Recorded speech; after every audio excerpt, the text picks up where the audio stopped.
तो नमस्कार दोस्तों।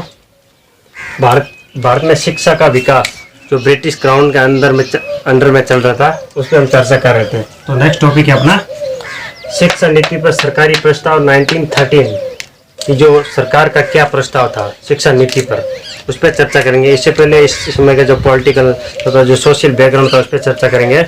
इस समय क्या है, 1906 में जो बड़ौदा का एक रियासत थी उसमें क्या अनिवार्य शिक्षा को लागू कर दिया गया। तो बाकी राष्ट्रवादियों के मन में भी विचार आया कि क्यों न पूरे देश में इस प्रकार की जो अनिवार्य शिक्षा नीति है उसको लागू किया जाए, जिसके कारण शिक्षा का प्रसार जल्दी हो और राष्ट्रीय आंदोलन है उसमें एक लीडरशिप आए तथा शिक्षित तथा बुद्धिजीवी लीडरशिप नेशनल मूवमेंट में इंक्लूड हो। इस उद्देश्य से उन्होंने राष्ट्रवादियों ने भी इसकी अनिवार्य शिक्षा नीति की मांग की थी। तो इस 1913 का जो प्रस्ताव था उसमें क्या क्या बातें थी हम एक बार चर्चा करेंगे। इसमें क्या है, शिक्षा की अनिवार्यता थी उसकी जो प्रस्ताव था उसको अस्वीकृत कर दिया गया, मतलब कि अनिवार्य शिक्षा को अस्वीकृत कर दिया गया था, लेकिन जो शिक्षा को दूर करने पर जोर दिया गया था इस प्रस्ताव के मुताबिक, तथा प्रत्येक प्रांत में एक विश्वविद्यालय स्थापना पर भी जोर किया गया तथा ये निर्णय लिया गया था।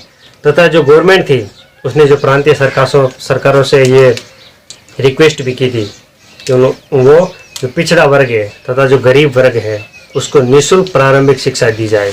तथा अध्यक्ष था प्रांतीय सरकारों को गरीब तथा पिछड़े लोगों को निःशुल्क शिक्षा प्रदान, तब प्रत्येक प्रांत में एक विश्वविद्यालय की स्थापना की जाए, इस शिक्षा को दूर किया जाए तथा अनिवार्य शिक्षा को जो अनिवार्य शिक्षा की स्वीकृति है उसको स्वीकृत इसने नहीं किया था। यह सबसे बड़ा दुर्भाग्य था, इस प्रस्ताव की सबसे बुरी बात थी।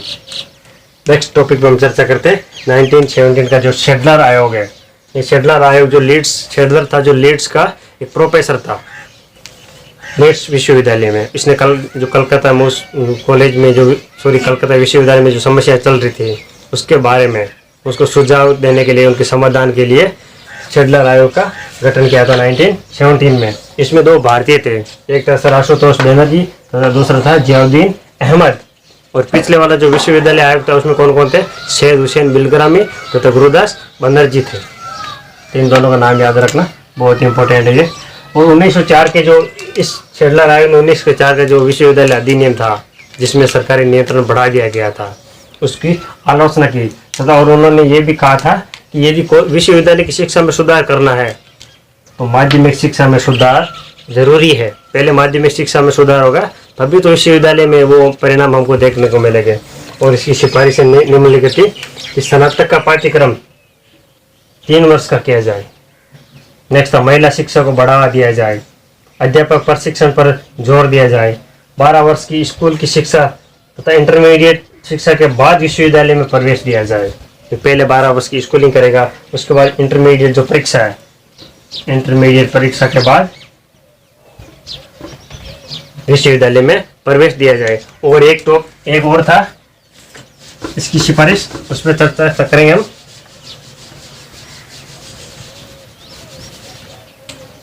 जो विश्वविद्यालय है, विश्वविद्यालय से पृथक इंटरमीडिएट कॉलेजों की स्थापना की जाए, इंटरमीडिएट कॉलेजों की स्थापना की जाए। और इनकी एग्जाम, इनकी परीक्षा के लिए